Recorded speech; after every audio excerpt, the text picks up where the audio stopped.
Rahman sir had that turn in maybe 2004. ಇಂಥ ಮುಂಚೆ ಇದ್ದಿದ್ದು ಮ್ಯೂಸಿಕ್ ಬೇರೆ. 92 to 2004, that 12-13 years, whatever.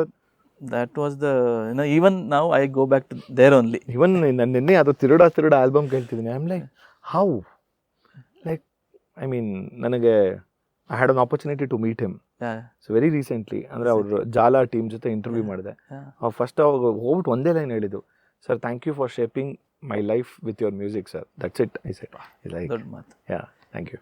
Really ಅದು ಐ ರಿಯಲಿ ನನ್ನನ್ನು ಅದ್ರ ಜೊತೆ ಕನೆಕ್ಟ್ ಮಾಡ್ಕೋತೀನಿ. ಈಸ್ ಮ್ಯೂಸಿಕ್ ಅದೆಲ್ಲನೂ ನಮಗೆ ದ ವೇ ಆ ಸ್ಟ್ಯಾಂಡರ್ಡ್ಸ್ನ ಹೈ ಮಾಡಿ ನನ್ಗೆ ಯಾವ ಲೆವೆಲ್ ಗೊತ್ತಾ ಅಜ್ಜು, ಈ ಸಮ್ಮನ್ ಯಾರು ಸಿಕ್ಕಿದಾಗ ನಿಮ್ದು ಡೇಟ್ ಆಫ್ ಬರ್ತ್ ಏನೋ ರ್ಯಾಂಡಮ್ ಕಾನ್ವರ್ಸೇಷನ್ ಬರುತ್ತೆ ಅನ್ಕೊಳ್ಳಿ. ನನ್ನ ಬೆಂಚ್ ಮಾರ್ಕ್ ಹೆಂಗಿತ್ತು ಅಂದ್ರೆ ಅವ್ನು 92ಗಿನ ಐ ಆಮ್ ಲೈಕ್ ರೋಜಾ ಆದ್ಮೇಲೆ ಹುಟ್ಟಿರೋದಾ, ಅಷ್ಟೇ ರೋಜಾ ಮುಂಚೆ ಇಟ್ಸ್ ಲೈಕ್ AC ಮತ್ತೆ ಅಲ್ಲ AD ಮತ್ತೆ BC ಹತ್ರಲ್ಲ ನಮಗೆ, ಬಿಕಾಸ್ ದಟ್ ವಾಸ್ ಲೈಕ್ ನನ್ನ ಸೌಂಡಿಂಗೇ ಚೇಂಜ್ ಆಗೋಯ್ತು ಕಿವಿಗೆ. ಹೌದೌದು, ಹೂ ಕ್ಯಾನ್ ಎಕ್ಸ್ಪೆಕ್ಟ್. ಹೌದೌದು. ಆಮೇಲೆ ರೆಹಮಾನ್ ಸರ್ ಅವರು just not A music director ಅಲ್ಲಲ್ಲ. ಸೊ ಅವ್ರ ಜೊತೆ ಅವ್ರ ಸ್ಟ್ರಗಲ್ಲೂ ಪ್ರತಿಯೊಂದು ಇಂಟರ್ವ್ಯೂಸಲ್ಲೂ ಅವ್ರ ತಂದೆಯವ್ರದ್ದು ವಿಚಾರ ಆಗಿರಲಿ, everything is so emotionally connect ಆಗೋಯ್ತು ನಮಗೆ.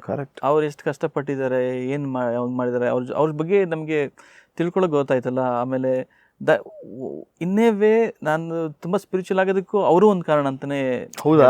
ಸ್ಪಿರಿಚುವಲ್ ಅಂದರೆ ಅವ್ರು ಅಷ್ಟೊಂದು he prays a lot before composing.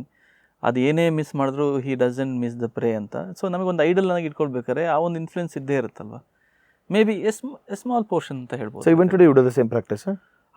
ನಾನು ಇವಾಗಲ್ಲ, ನಾನು ಹುಟ್ಟಿದಾಗ ನಂಗೆ ಜ್ಞಾಪಕ ಬಂದಾಗಿಂದನೂ ಐ ಪ್ರೇ, ನಾನು ಪೂಜೆ ಮಾಡ್ತೀನಿ ಮನೆಯಲ್ಲಿ. ಯಾರೂ ಹೇಳ್ಕೊಟ್ಟಿಲ್ಲ. ಅದಕ್ಕೆ ನಾವು ಮೀಟ್ ಮಾಡಿದಾಗ್ಲೂ ಫಸ್ಟ್ ಅಜ್ಜು ಇರ್ಲಿಲ್ವಲ್ಲ, ಅಜ್ಜು ಸ್ವಾಮಿಗಳೇ ಇದ್ದಿದ್ದು ನೋಡಿ ಅಲ್ಲಿಂದನೇ. ಸೊ ಅಲ್ಲಿದೆ. So most of our legs are gone towards the temples in my life. Me and Bobby always we go to temples. That is where. ಅಂದರೆ ಅದೇನೋ ಗೊತ್ತಿಲ್ಲ, ಕೆಲವೊಂದು ಸತಿ ಯಾಕೆ ಹೀಗಂತೀರ, ಇನ್ನೇನು ನಮಗೆ ಅಲ್ಲಿ ನನಗೆ ಕೆಲಸ ಬೇಕು. ಹೈಫೈ ಯು ಗೆಟ್ ಪೀಸ್, ಮನಃಶಾಂತಿ ಸಿಗೋದು ಅಲ್ಲಿ ನಾವು ಹೋಗಿ ಕೆಲಸ ಮಾಡ್ತೀವಿ. ಕೆಲಸ ಮಾಡಿದಾಗ ನಮಗೆ ಎಷ್ಟು ಅರ್ಹತೆ ಇದೆಯೋ ಗೊತ್ತಿಲ್ವಲ್ಲ ಮಯೂರ್, ನಮಗೆ ಸಿಕ್ಕಿದೆ ಅಲ್ಲ ದೇವರೇ ನಿನ್ನಿಂದನೇ ಅಂತ ಹೋಗಿ ಅವ್ರಿಗೆ ಅರ್ಪಿಸದೆ ಬರೋದು ಅಷ್ಟೇ. ಇನ್ನು ಮುಂದಕ್ಕೆ ಇನ್ನೂ ಚೆನ್ನಾಗಿ ಹೆಂಗೋ ಬಿದ್ದುಬಿಟ್ಟಿದ್ದೀವಿ ಅಲ್ಲಿವರೆಗೂ, ಸ್ವಲ್ಪ ದೂರ ಅಂತ ಇನ್ನೊಂದು ದಡ, ಇನ್ನೊಂದು ಅಲ್ಲಿಗೆ ಅಂತ ಆ ಥರ ಬೇಡ್ಕೊಂಡು ಕೆಲಸ ಮಾಡಬೇಕು. ಅದೇ ಹಂಗೇನೆ. ಸೊ ಎಲ್ಲನೂ there is point in time, ಅದನ್ನು ಪಾಯಿಂಟ್ನ ದಾಟ್ಕೊಂಡು ಮುಂದೆ ಹೋಗ್ತಾ ಇರಬೇಕು.